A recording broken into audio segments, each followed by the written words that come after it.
S'installer en Afrique dans son pays d'origine, est-ce que c'est une bonne ou une mauvaise idée? J'entends souvent, bon, moi je vais partir au bled, je vais vivre en Afrique, je retourne aux sources, je vais dans mon pays d'origine. Mais est-ce que tu t'es déjà demandé si c'était le bon pays? Est-ce que c'était le pays fait pour toi? Est-ce que ton pays d'origine est vraiment celui qu'il te faut pour tes projets, qu'ils soient professionnels ou personnels?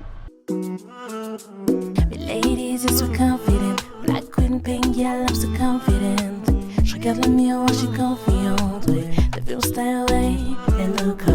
Audacity, singularity. You let me slay with my flow, made by Shiley. Look me success, fait par Shiley. If it's a style, go see Shiley. Alors, question 1 million. Ton pays d'origine est-il forcément le pays dans lequel tu dois t'installer? Au niveau des avantages, on ne va pas se mentir, le premier avantage, c'est la proximité avec la famille. Être proche de ses proches, c'est un avantage considérable. On a l'aspect rassurant, réconfortant, on est dans sa zone de confort. Et le fait d'être proche de sa famille, ça enlève des tracas. Éventuellement, le logement gratuit. Il faut savoir que le logement, c'est une des dépenses les plus conséquentes dans le budget. Alors, être hébergé par sa famille quand on s'installe dans un pays, c'est super. Le troisième avantage, c'est l'adaptation. Ton adaptation sera normalement plus simple dans le sens où ta famille est dans le pays. Elle va te montrer, elle va te mettre en connexion avec les bonnes personnes, par exemple. Elle va te montrer les endroits phares, elle va te montrer les petites choses du quotidien qu'elle a l'habitude de vivre. Et certainement te faire économiser de l'argent en évitant par exemple les arnaques ou les prix. Elle va te sensibiliser sur les prix, combien coûte, je sais pas, 1 kilo de tomates, 1 kilo de pommes de terre ou telle ou telle chose que tu auras à acheter au cours de ton séjour par exemple. S'installer dans son pays d'origine aussi, c'est un avantage dans le sens où au niveau de la langue, si tu es malien, tu es bambara et que tu as toujours parlé avec ta famille en bambara, ça sera plus simple pour toi en fait que si tu allais dans un autre pays. Et puis s'installer dans son pays d'origine, ça rappelle l'enfance par exemple, les racines, les coutumes, toutes ces choses que vous avez vécues avec votre famille, retrouver des endroits que tu as peut-être visités quand tu étais jeune durant tes vacances.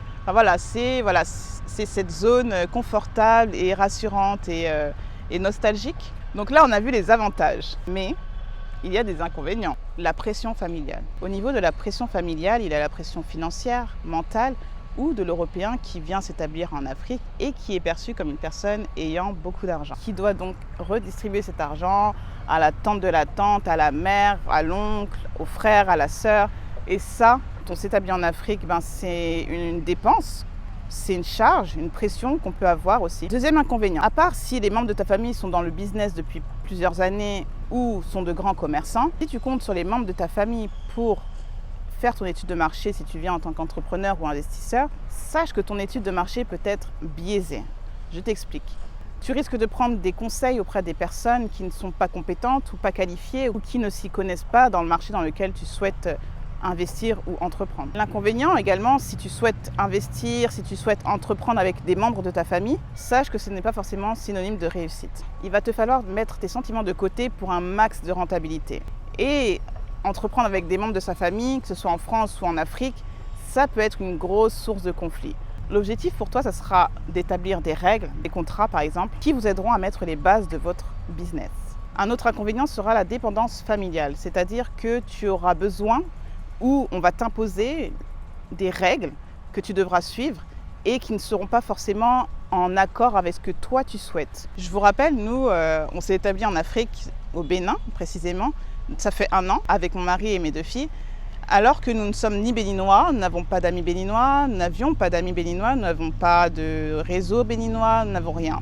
On a décidé de s'installer au Bénin parce que le Bénin correspondait à nos critères.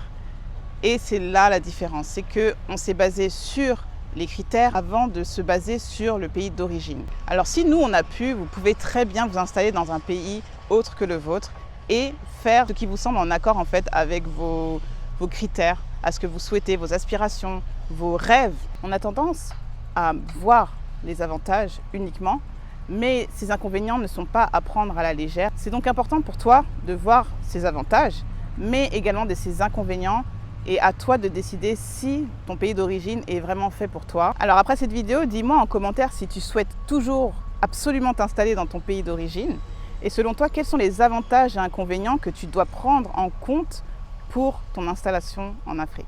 Pour plus de conseils sur ton installation et tes investissements en Afrique, n'oublie pas de t'abonner à la chaîne et de cliquer sur la petite cloche en bas pour être alerté des prochaines vidéos.